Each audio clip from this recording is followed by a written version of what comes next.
Bëje vetë, një rubrikë shumë e dashur për ju që në ndiqni, na shkruani dhe ju falenderojmë shumë për impenjimin që tregoni. Ndërkohë, sot bashkë me Stelën do t'ju tregojmë dy përgatitje shumë të ëmbla dhe shumë të veçanta, gjithmonë në përkujdesje të fytyrës të lëkurës. Mirë se erdhe, Stela. Mirë se u gjeta, si gjithmonë një kënaqësi edhe ku ka më bukur kur ndajmë disa gjëra jo interesante, por që janë shumë të dobishme dhe natyrale për trupin tonë. Kështu që Kosja kemi quajtur këtë rubrikën Këndi Bio, Këndi Natyral.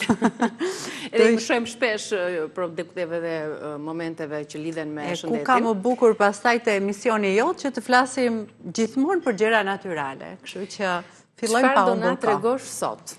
Atëherë, trëndafilat i shohim kudo tani në përbaçet e Tiranës, edhe pse pak kanë ngelur, po është sezoni i tyre. Kështu që unë do të sugjeroja një ujë tonik. Ky ujë tonik është shumë i rëndësishëm për lëkurën tonë. Sigurisht që ne themi ka produkte gjithandej kozmetike jo natyrale për të tonifikuar lëkurën. Ku ka më mirë se sa uji i trëndafilit. Atëherë, trëndafila kemi plot. Është një procedurë shumë e thjeshtë, po ka shumë vlerë, sepse e ushqen lëkurën, i jep një shkëlqim, jemi në plazh, na thahet lëkura nga dielli, në makinë, në punë, bëj make-upin, para make-upit, pra për ta hidratuar. Mos flasim për ndotjen. Po, të gjitha këto ka vetëm benefite, edhe ky ujë trëndafilit është përdorur dhe në antikitet, më përpara perandoreshat, mbretëreshat, laheshin me ujë trëndafilit. Dhe Kleopatra me qumshin e gomaricës, me ujin e trëndafilit. Akoma një shkallë më lartë, por që me ujin e trëndafilit ne nuk po lajmë gjithë trupin, po të paktën fytyrën. Paktën kujdesemi për fytyrën. Kështu që mos i neglizhoni ato petalet e trëndafilit me cilin bëni ato ujin e trëndafilit. Kemi këto trëndafilat e vegjël, mund të përdorim petale trëndafili, ka gjithandej. Janë si gonxhe të paçelura, sepse kishin më shumë aromë dhe i kemi marrë kur kemi përdorur në emisionin tjetër, në Bima dhe Shëndetit, kohë më përpara, ditë më përpara, e çdo gjë e ndërthurur është, sepse janë gjëra të gjitha që ecin me njëra tjetrën. Edhe ne i mbajtëm për t'ju treguar se si mund t'i përdorni ndryshe. Është shumë interesante. Ne këto i kemi vendosur në zjarr të ngadalt, i kemi hedhur ujë sa të mbulohen trëndafilat.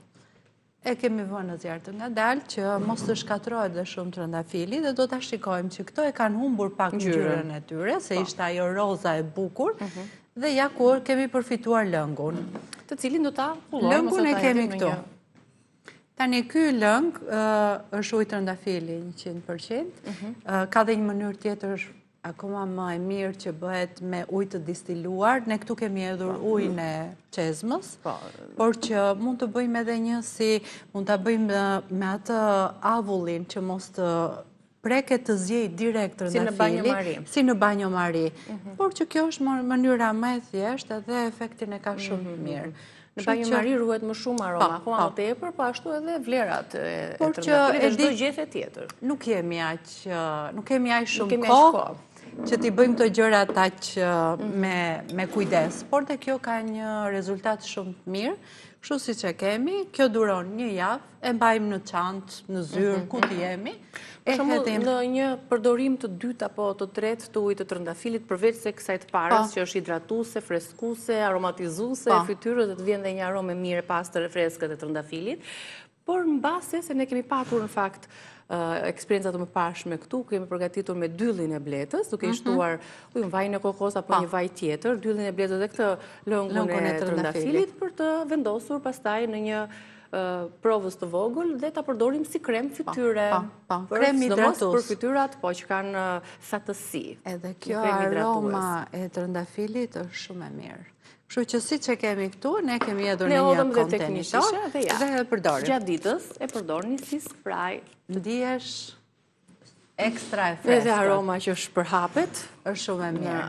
Kështu që e kemi tonifikuar lëkurën, e kemi atë lëkurën e pastër. Shiko tani ti e vendose këtë ujin dhe duket që fytyra po e përthith me një herë. Po, sepse ta tha edhe thjesht jep atë shkëlqimin natyral. Sigurisht sepse lëkura ka shumë nevojë për hidratim. Flasim gjithmonë plus 40, që ai prodhimi kolagjenit e kemi thënë gjithmonë. Fillon që në moshën 20 vjeçare. Çdo gjë është më ngadalë te ne, kështu që kemi nevojë për disa gjëra ekstra. Kështu që ta tonifikon lëkurën.